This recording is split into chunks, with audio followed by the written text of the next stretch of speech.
Welcome back to another video, guys.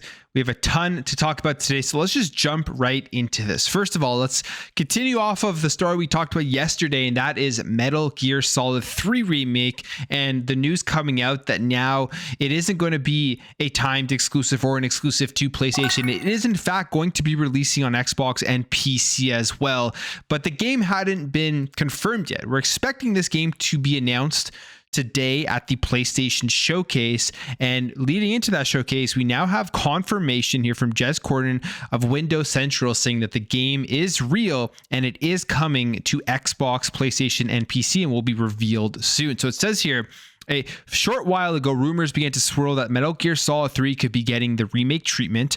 I am now able to independently hard confirm said rumors. First reported by Nick Baker on the Xbox Era podcast, Metal Gear Solid 3 Remake will give the classic stealth action game a modern makeover as Konami's push to return to AAA gaming. Metal Gear Solid 3 is widely regarded as one of the greatest games of all time and among the greatest Metal Gear Solid titles penned by Hideo Kojima. And as we know, Kojima doesn't work at Konami anymore. It was that big break up that was very, very high profile. Everybody was talking about it. It wasn't a good breakup, and Konami got to keep all the rights to Metal Gear. Kojima has no say over what Konami does now with that IP, and them coming out here and making this remake is a big step forward to kind of revitalizing that IP since Kojima has left. They released that Metal Gear Survive game, which was like a absolutely different spin-off and did not do nearly as well compared to anything that Kojima had actually put out. And as we know, with the last Metal Gear Solid game that did get released, it was essentially not 100% complete, as it kind of had an abrupt end to it. But Metal Gear Solid 3 to a lot of people is their favorite one, regarded as probably the best one, and now they're putting out the remake for it. The question I have with all of this, like I said in my video yesterday, is Kojima giving his blessing for this? I feel like he's saying he doesn't care or telling Konami to screw off. He probably is kind of a bit mad that this is going to be coming out with all of his work that he put into this game, but we'll wait and see what happens. We know he has Kojima Productions. We also know Kojima is working on Overdose,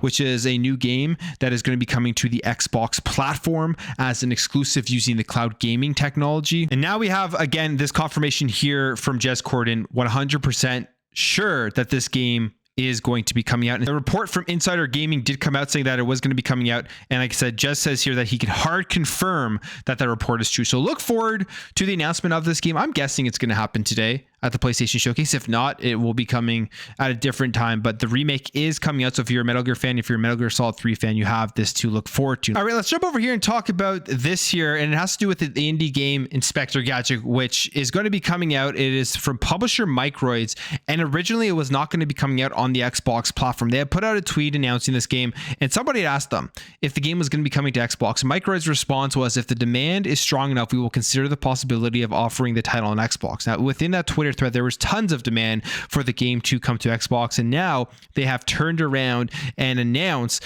saying, Xbox gamers, we've heard you loud and clear. Aware of the strong demand for this title, we have worked hard, and now we can assure you that Inspector Gadget Mad Time Party will be available on the Xbox Series XS and Xbox One in digital format. And the question a lot of people have here is, why did they not consider the Xbox platform originally? There are millions of Xbox consoles out there, Xbox Series XS and the Xbox One.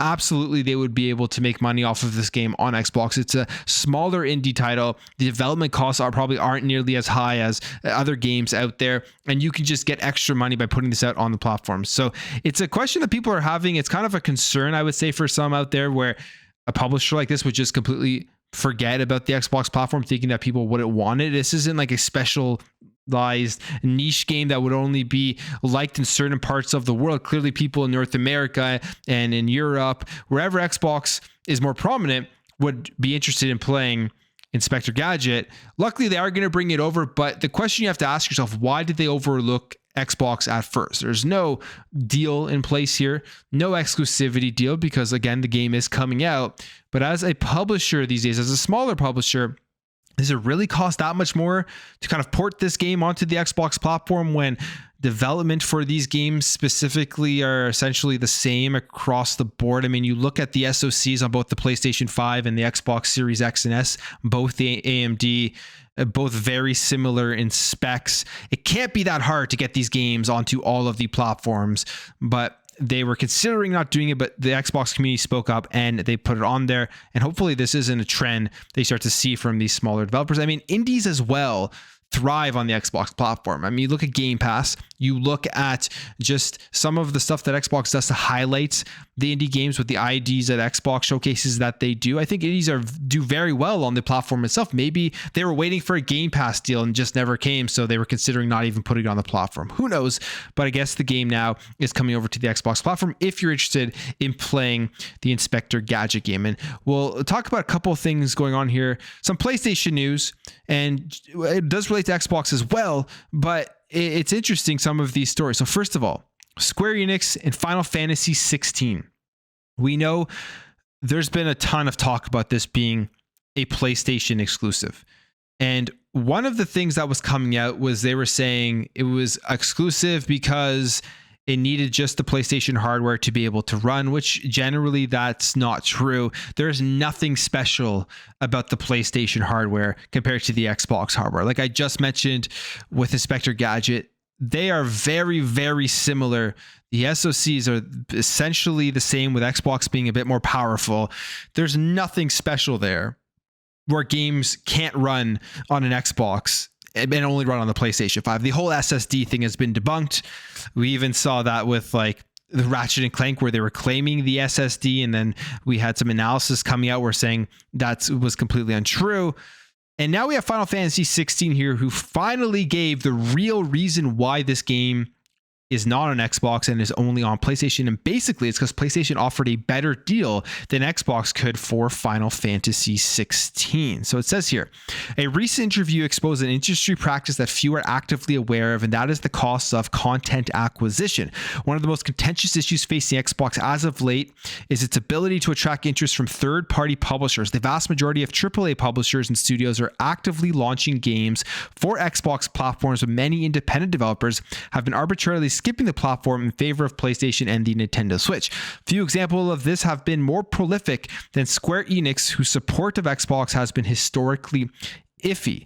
And I mean, you can look at Final Fantasy VII Remake, but then you can look at other things like games that have launched into Game Pass. Tons of other Final Fantasy games have come onto Game Pass. Dragon Quest games have come onto Game Pass. Octopath Traveler, the first one, came to Game Pass, but for some reason the second one didn't. I just picked up Star Ocean Divine Force, which is a Square Enix published game. So there's a lot of weird stuff going on with Square Enix and Xbox, where some games come to the platform, some games don't. But when it comes specifically to Final Fantasy 16, there was an interview with Game Informer, and the interview specifically says this about why the game missed the platform. Final Fantasy is one of Square Enix's most important franchises, up there with Dragon Quest and the Kingdom Hearts series. When we do begin development, we do approach multiple platforms, multiple companies about releasing the game. And when you approach them, they're going to come back to us with offers. Out of those offers, Square Enix says that PlayStation simply offered better content acquisition deal than Xbox, and they mention here that the deal also offered them high-level platform support with PlayStation engineers, to the implication that Xbox does not. Square Enix also emphasized the benefits of focusing optimization on a single platform. So there you have it. Obviously, the biggest thing I would say here, although they do mention the platform optimization and the PlayStation engineers as a part of the deal, the bag of money was obviously way bigger from PlayStation than what Xbox was willing to offer. And you can ask multiple reasons why. I mean, I think Final Fantasy 16 on Xbox would be extremely successful. I've talked about this multiple times. Final Fantasy 16 isn't this niche JRPG or whatever you want to call it, where only a certain segment of people are going to jump in and play the game. It is a very mainstream game. Everybody across every platform is interested in this game, or at least people who are interested in those types of games. I shouldn't say everybody who's playing, because that's not true, but it would have done very well on Xbox. And if they would have released a multi-platform, it still would have sold extremely well on the Xbox platform. Now, other than that, they say here, one thing that I think actually could be a benefit, I was thinking about this talking to my friend, and it makes sense. They have engineers at PlayStation that could help in the development of this game. And if they're willing to give those resources, to Square Enix, they're probably like, yeah, we'll take that resources to take some of the load off of us. And plus they could get some insider knowledge in terms of how PlayStation develop games with their first parties, which they could use forward in their next Square Enix games coming up, and also with Final Fantasy 16. But then there's the platform optimization thing, which I continuously go back to the article we just talked about with Inspector Gadget and then other multi-platform games that have come out. I don't understand how it is that hard to optimize these games for the PlayStation 5 and the Xbox at the same time when they're essentially using like very similar hardware specifications. It can't be that much more difficult. But when it comes again to the engineers, if Xbox wasn't willing to do that, I could see PlayStation stepping up and saying, we will offer you these engineers, and then Square Enix taking that as a big bonus to this deal. So the likelihood that this game's ever going to make its way onto Xbox is very slim now, because Square Enix went with PlayStation for this game. It's probably going to be another one of those Final Fantasy VII remake scenarios, but it will be coming over to PC at some time in the future, as it is just a times exclusive for PlayStation and then releasing on PC at a later date. So we'll see what happens. If this game is as good as Square Enix is making it out to be, one of the things they do mention is that they wanted this to be one of their best games ever made, and really focusing on this game on the one platform probably helps with that. And then they also have mentioned that there will be no day one patch with this game because it is extremely polished. I'm looking forward to Final Fantasy 16. I like the Final Fantasy series, and it's unfortunate that it is locked only to one console. Now, when it comes to acquisitions, we know that big acquisitions are now just a part of the gaming industry. It's the way that it's going. It's getting that content to keep it into your ecosystem and try to get as many people into that ecosystem as possible. Sony seems to be drumming up something here. They've already made smaller acquisitions over the last couple of years, plus Bungie as a big acquisition, but it looks like even more acquisitions are going to be coming from PlayStation. As this report here says, that Sony reportedly is planning more acquisitions for PlayStation, and it is because a report from the Financial Times say that Sony is considering a partial spin-off for its financial services business to focus on its entertainment and image sensor offerings. And it says, for those unaware, a partial spin-off is where the parent company decides to publicly list a subsidiary but retains a minor stake in it, usually to raise more capital. And Sony president Hiroki Totoki addressed this at a news conference and said, in order to expand our growth over the medium to longer term, we will need the ability to invest in image sensors and the entertainment business at a completely new level. And people are believing this is Sony coming out and saying they are going to go out and acquire more studios to directly compete against Microsoft, who, as we know, are right now in the midst of trying to acquire Activision Blizzard. Will this mean that they're going to just keep acquiring smaller studios like they have been? Or are they going to go out and try to get a massive publisher? There have been rumors for a while now about Square Enix, and honestly, it just kind of makes sense with Square Enix selling off parts of their company, and then you have Sony raising more capital to invest and to acquire companies.